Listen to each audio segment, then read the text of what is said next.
Il-Ministru Mario De Marco kull sena jiddikjara dħul mid-ditta tal-avukati Guido De Marco and Associates. Mill-2008 sal-2011 Mario De Marco ddikjara total ta' dħul ta' 470,000 euro minn Guido De Marco and Associates.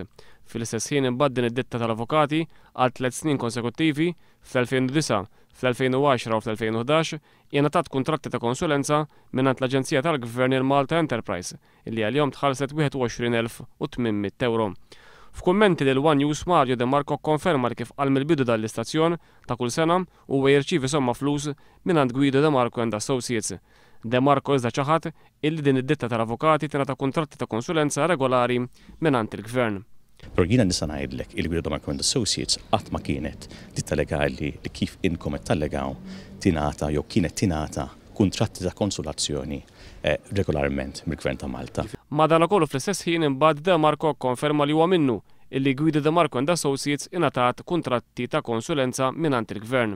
L-uniku intrapriża sa fejna fjena relatata ma' Gvern li Guido De Marco and Associates qatt kienet tagħmel xogħol għaliha kienet il-Malta Enterprise u l-Metco.